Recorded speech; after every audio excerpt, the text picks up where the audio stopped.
प्रेम से बोलिए शंकर भगवान की जय, गौरा माता की जय, कार्तिकेय बाबा की जय, हरिंदर भैया के जय, लीलम दीदी की जय, गौरे पुत्र गणेश के जय, हर हर महादेव। आप सबन के सामने गुरु बहना एक शिव चर्चा की कथा लेके आयल बनी। हमरी कथा के आप सबन जरूर सुनम, शुरू से अंत तक जरूर सुनम। कथा सुन के देखब का उमे भाव बा, का रहस्य बा। जरूर कथा सुन के आप सबन के कुछ ज्ञान मिली। कथा भोले बाबा आप सबन पे कथा सुनम हमार, तो आप सबन पे भोले बाबा दया बरसइए। हमारे कथा के आप सबन जरूर सुनम। एक गांव रहल, वो गांव में देवरान जेठान लोग रहल लोग। उन के सास ससुर नाई रहने, देवरान जेठान लोग रहल लोग। अपन जेठान लोग रहल लोग बहुत अच्छा से लोगन रहत रह लोग, अपने में दोनों जाने मिला जुला के लोग रहत रह लोग। कहल जला इनके दुख होत रहल तो ई सुना छोटकी जानत रहली, छोटकी के दुख होत रहल तो बड़की जानत रहली। कहल जला कि जब छोटकी के दुखवा होत रहल तो बड़कियो कपड़ा पे तेलवा रखत रहली, आ बड़की के तबीयत खराब होत रहल तो छोटकियो रखत रहली। जैसे ई अपने में दोनों भेदभाव नाय रहल हवे कि ई नाय लोगन में रहल कि हम बड़ हई तो काहे छोटाने के, बड़की सोचत रहे हम बड़ हई तो काहे हम छोटाने के करी। इनके अंदर ये चीज़ के घमंड नाय रहल। दोनों जानी अपन प्रेम भाव से लोग रहत रह लोग, सास ससुर नाय रह। लेकिन केहू गाँव कड़ा के लोग, घर के अगल बगल के लोग केहू नाय कही पावत रहल कि चलो घरवा में सास ससुर नाय बने। अपने में सब दोनों झगड़ा करेली। दोनों भाई भी अपन मिलजुल के रहत रहल लोग। अपन दोनों दियादी लोग मिलजुल के लोग, देवरान जेठान लोग रहत रहल, खुशी दिल से लोग रहत रहल। ऐसे बेचारी लोन के बड़कों के रहने दू लइके रहने, छोटकों के भी एठो लइका रहने। बहुत अपन खुशी दिल से कहल जाला कि शंकर भगवान भोलेनाथ, बड़की रहली भोले जी के पुजारी रहली। शंकर भगवान के चर्चा सुने जात रही, बहुत कहत रही कि हमन के जे बानी के हमन के सुखी से रही के घर परिवार लोगन के अंदर तनको कोनो चीज के कष्ट राय रहल हवे। चारों छोटको भी अपन करत रही, पूजा पाठ करत रही है, अपन जन करत रही तन करत रही है, अपन पूजा पाठ करत रही। बहुत लोगन में प्रेम भाव रहल। ऐसे बेचारी के कुछ दिन बीतल। जब कुछ दिन बीतल तो कहल जाला छोटकी के बहुत ज़्यादा सीरियस तबीयत खराब हो गई। जब छोटकी के तबीयत खराब भइल तो बड़को छोटकी के मर्दा लेके पूछत रहने, अपन करत रहने। तो बड़को अली कहतली कि ये देवर बाबू का भइल बाटे, तो बतौली कि बतौने ऐसे ऐसे भइल बा, दुख बतौने कि। तो कहली कि लेके चली सती में। बेचारी वही जा तुरंते कहल जाला कि भगवान के महिमा ह। भगवान कब का करे ने, भगवान नाय करे ने, सब भगवान के महिमा ह। सब उहे देवे वाला हमें, उहे लेवे वाले हमें। कहल जाला भोले ही नाथ देवे वाला है, भोले ही नाथ लेवे वाले हमें। सब उन्हीं पे हवे। कहल जाला हमरे अंदर जब तक हमरे अंदर प्राण बा तब तक मोह बाटे, नाय प्राण बा तो नाय मोह बा। तो कहल जाला छोटकी दिया दिन जन रहली छोटको तबीयत उनका रिथी होला, खराब होला। बेचारी कहीं ना डॉक्टरियो ना जा पावेली, ना लोग लेके जा पाला। छोटको मर जाली तो कुछ दिन ऐसे बीतेला। जब मर जाइए कुछ दिन बीतेला तो उनकर का कहली, बड़को जन रहेली तो कहली ये देवर बाबू आए आपके पूरा समैया धइल बटे। कहल जाला दूसर बियाह शादी कली। आए ठो लइका बाटे, वो भाई आपनो दिन बहलल रही कि जाए दित कहल न कि नाई भाभी जैसन उ रहली वैसन नाई के हुआ है। कहली कि नाही काहे आई नाई। हम कहल जाला कि शंकर भगवान के भोलेनाथ के हम पूजा पाठ करे नहीं, कहे नहीं है भोले बाबा जे भी मिले घर परिवार अच्छा मिले। कहे न कि नाय भाभी नाय करब। फिर भी उनकर भाभी कहली कि नाय देवर बाबू आप कहली, कह देली देवर बाबू हाँ करे न। कहे न कि ठीक बा। शादी अपन जाने करे न, शादी क के ले आवे न घर में। जब शादी क के ले आई हैं, शादी क के ले आई हैं तो जौन आवेली तो बड़को मान मर्यादा करेली, अपन इज्जत पानी करेली, सब कुछ करेली। बैठल रहेली कोहबरे में बैठल रहेली तो उनका लड़का ले जाके उनके गोदी में दे देली, कहेली कि हेलो है तू घरिए लड़का हमें, तूहू सेवा पोसा मऊ कर तनी आ तू है कि माई कहीं बड़को देखे चल जाली गोदी में। तो बड़को का जाने ली कि लड़का के साथे वो अत्याचार करी जब बड़को देख के लड़का चल जाली तो वो छोटकी जब वो आई लहली जौन सवती रहेली आवी लहली तो कहेली कि तोर बाप हो तो हमके बता के ना ले अलन है तेरा हले इसी लगे मनो छोटा लड़का का जानी बूझी ऐसे ओकरे साथे जब भी रहले अत्याचारी ओकरे साथे करत रहेली। जब अत्याचारी ओकरे साथे करत रहेली तब की तो सोचेली कि हाँ चलो दियादिन मिलल जौन मिलल वाली हमार देवरान बहुत निक मिलल वाली, इहो मान मर्यादा करे वाला वाले कि चला का करे बा कुछ करिए चाहे ना करिए लइकवा के अपन देखिए भली है ना, पर लइको के ना देखेली सुनेली कुछ ना करेली। ऐसे कुछ दिन बेचारी के बीतेला, जरा का करे पति देव तो इनके आशा पे रहे न कि कहे न ले आयल तबानी मेहरारू के अपन देखिए बलिए अपन देखती हैं करिए सब करिए सुनिए।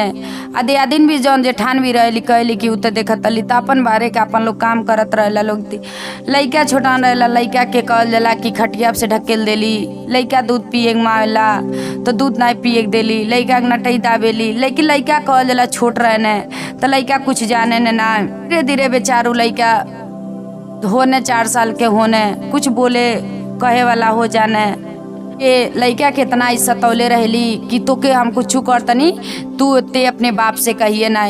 बेचारा डरन कुछ लइका कहे न ना रहली तो अपन कहल जाला बाहरे के काम करेली। अपन जाली कहीं शिव चर्चा के भजन होला तो शिव चर्चा के भजन सुनेली, सुन के आवेली तो सुन के आली तो अपने दियादिन से अपने देवरान से कहेली कि ए छोटको आ गए शिव चर्चा में, आज शिव चर्चा के प्रसादी हो आ सबके खाला तो छोटको कहली ठीक बा दीदी खा लेबे आ रखी देली। ऐसे जब जाली बड़को शिव चर्चा के में जाली तब प्रसादी ले आवेली खाए के देली, तब खाए के देली करेली। यार तो देखा छोटको जौन कहल जाला कि मैभा मातारी रहली वो बेचारा के लइका मर गई रहेला तो देखा यहाँ लइका के भी शासत करेली।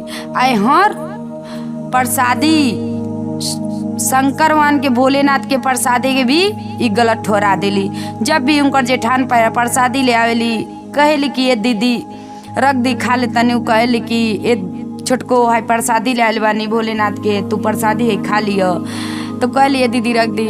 बड़को देखेली प्रसादी की हाँ प्रसादी ले आयल बाटी आ रखले बाटी, देखेली आँखी से कि ना खाली प्रसादी वैसे रखले रह जाला।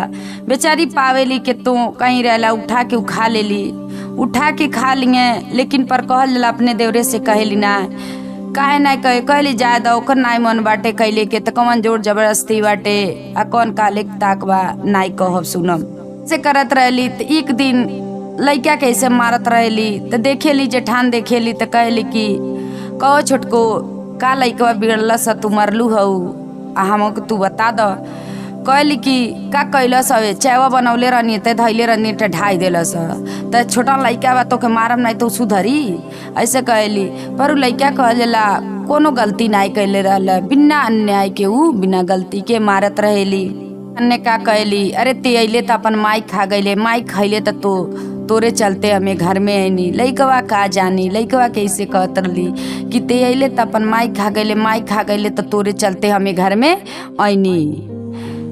बतौले नहीं रहल कि ते बाले अगर तो हमार बाप तोर बाप के साथे बियाह कर देने से करत रहेली। तब एक बार का करेली ऐसे ऋषि में सोचेली कि चला केहू घर में बाटे ना आई ऐसे करता आए कि हम मुआ देवे तो हमके ने खिलाक पड़ी ने खियाक पड़ी कुछ ना करे पड़ी। आई लोग तो कह देव कि अपने कहल जाला कि खेलत रहल आ लगवा को कुछ गिर गई तो अपने आप से मर गई न है। कहल जाला कि घर से बाहर निकाल के हंसुआ से लेके आ सुता के बेचारा के वो छोटा ने जौन बालक रहेला लइका रहेला ओकर गटई रेते जाली। तब तक बड़को देखेली तो बड़को आवेली तो कहेली कि काहे तू का करतलू, कहेली कि हम कुछ नहीं करतनी। कह लेके झूठे कि लइकवा के कहानी हसुआ जो ले तू हसुआ लेके आयल ह तो उ गिर गइल हवे। ऐसे कहली कहल जाला चोरिया एक दिन करब त नाय पकड़ाइब, 2 दिन करब त नाय पकड़ाइब, तीसरा दिने त पकड़ाइबे करम। ऐसे कहली तब बड़को कहली कि चलो भाई, कहली हे भोलेनाथ अगर हम झूठ बोलत होई तो तू हमके परिणाम दी ह, हमके सांसद करिय, आऊ झूठ बोलत हुई तो उनके तू कि बताओ लइका के साथे हम तो शादी करवौनी कि आई त घरवा दुगरवा देखी लइकवा बाटे त मम्मी कही लइकवा के समझी, हम का जन्नी की उगावतिया तो इतना इतनी रही। पर हमार देवर बाबू कहने कि ये भाभी हम ना शादी करब, जितना बढ़िया ऊ रहली उतना बढ़िया केहू मिली ना। पर देवर बाबू हमार जौन कहानी तौन सही कहानी कि हे कहानी कि ए भाभी हमारे एगो भगवान एगो देले बाने, आई नहीं के देख के हम रहब। तू कहली कि नाई बे बाबू अबे राउर जीवन बहुत बाटे, अपन शादी विवाह कर ली। भौजाई काले पे बेचारू शादी कैने, अब हम कैसे अब इनकर गलती हम कैसे का कहीं कि मनिहे ना घरे बाने ना मनिहे ना। पर ना इनके रह जाला तो फोने में कहेली सब कहेली बात कि ये देवर बाबू आ जौन लइका बाटे हम ते करवनी शादी कि चला लइको के देखी आ सब कुछ करी। और रौरो के अपन पूरा समैया बाटे, रौरो समैया पूरा पड़ल बाटे। हम तो ये सोच के शादी करवनी, लेकिन उ तो बहुत कि लइकवे के जात रहली हसुआ से काटे या देख गईनी तो कहतली जातनी सब्जी काटे आ झूठ बोलली आ ऊपर से कहानी है तो हमसे लड़े लगली है ले तो कहने कि नाई भाभी अब उ देखो मेहरारू के मुँह माया में ऊपर गई है। मेहरारू के मुँह माया कहल जाला कि जौन आवेली दुआए के मेहरारू आवेली तो कहल जाला कि आँखी के पुतरी होली, तो दुआए के मेहरारू आँखी पुतर तो मेहरारू के मुँह माया में पड़ गई है न। सोचे न कि आयल बिया तरे का करे, मेहरारू को कहने ना भाभी तू गलत कहतलू, हमार मेहरारू ऐसा ना कर सकेले कि अपने संतान के कैसे उकाट सकेले। कहली कि ये देवर बाबू अगर हम गलत कहतनी तो ठीक बार रे ना विश्वास होई तो घरे आई आ घरे आप कहल जला कह देव जातनी कहीं घूमे आ कहीं से लुका छिपा के अपन जंगला रहे कहरो रहे ताकत रहो कि देखम का। कहल जला कि 1 दिन ढूका लगन है 2 दिन ढूका लगन है, कहे कि ये भाभी कुछ तो नहीं करतली कुछ तो नहीं करतली। तीसरा दिन बेचारी लेके लइका के गड़ासा लेके कहली कि ले आवो अब खटिया धो के इनके बाल दी खत्म हो जाइए।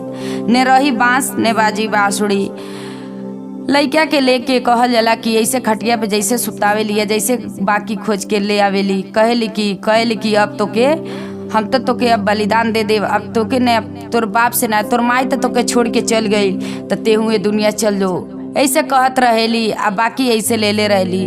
तब तक कहल जाला ई जंगलवा रहे ताकत रहे ने ढुकवा लगल रहे ने लुका छिपा के देखत रहे ने। तब तक आवे ने हाथ पकड़े ने कहे ने कि करे तोरे चलते हमर भौजाई कहलस तो हम शादी कैनी, हमर भौजाई कहलस तो शादी कैनी, तोरे मुँह माया में पड़ गईनी तो हमर भौजाई कहलस तो हम मननी नहीं कोनो बात। कहनी नाई भाभी हमार मेहरारू ऐसा नहीं कर सकेली, हमार भौजाई इतना बढ़िया है जौन कहली, लेकिन हम इतना तोरे मुँह माया में पड़ गईनी कि हम कहल जाला कि हम अपने भौजाई बात नहीं मननी। तो हमार भौजाई कहलस कि आके तू घरे देखो, हम अगर ना घरे आके देखती तो हम लइका के ते काट देते मुँहा देते। तो हम कहती हमार भौजाई ते तो कह देते तोहर भौजैया कटली है तो हम अपने भौजाई लेकिन हमार कहल जाला कि ई शंकर भगवान के देखा ई जौन बड़को रहेली भोलेनाथ के बहुत पूजा पाठ करेली भोलेनाथ से, तू अपन सच्चा दिल से रहली केहू के कहल जाला कि बुरा नज़र से ना देखेली, केहू के गलत ना कहेली, अपन सच्चा दिल से रहेली। तो कहली तो तुरंते बाकी लेके अपन हाथे में ले लेने लइका को उठावे ने गोदी में, लइका को उठा के गोदी में तुरंत उनकर हाथ पकड़िए कहिए ते आज से बात से हमरे घर से निकल जो, ते हमरे घरे ना रहबे, ते हमरे घरे पापिन हवे कुलच्छिन हवे, तो के हम समझनी कि हमार धर्म पत्नी हवे, एगो गईली तो एगो अली, लेकिन ते तो हमारे लइका के खाए वाला वाले।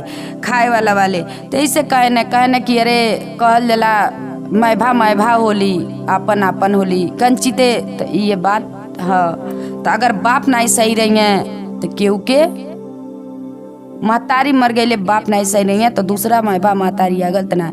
लेकिन जेठान कितना सही रहेली कि इतना मान मर्यादा करेली सब। हर हर महादेव।